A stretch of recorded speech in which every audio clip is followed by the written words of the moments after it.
Ukamni vafotiga otam sababchi. Uyimizda janjal bo'lmagan kun yo'q edi. Bir kun maktabdan qaytsam, yana xuddi har kungidek janjal bo'lyapti.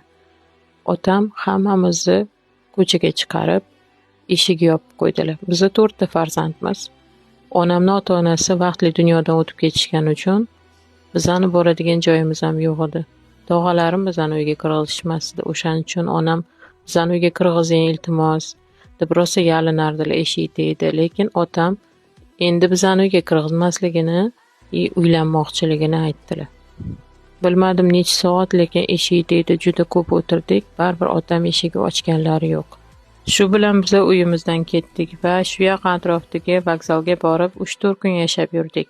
Bu ahvolimizni ko'rgan yaxshi odamlar bizga yashash uchun uy-joy topib berishdi. Vokzalda yashab yurgan kunlarimizda ukam juda ham og'ir kasal bo'lib qolgan edi.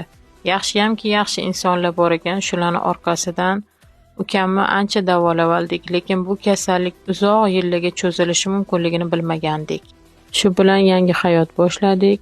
Onam bozor qilardilar, akam arava tortardilar, singlim bilan men onamga qarashardik. Bozorda kattaroq bo'ldik, hammamiz o'zimizni ishimizni boshladik, uy-joy oldik, hammamizni onam o'qitdilar.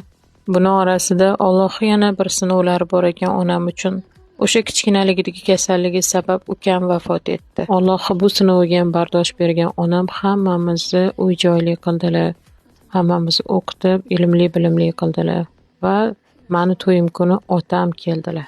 Onamdan kechirim so'rab, "Keyin yarashamiz, endi birga yashaylik, qarilik davrini birga o'tkazamiz" deb taklif bildiribdilar. Onam bizdan so'radilar, "Nima qilay etinglar? Sizlar nima desanglar shu bo'ladi" dedilar. Biz aytdikki, "Ona, siz nima qaror qabul qilgan taqdiringizda ham biz sizni qo'llab-quvvatlaymiz" dedik. Onam bu gapimizdan keyin otamga rad javobini berdilar va bu xonadonga qaytib qadam bosmasligini aytdilar.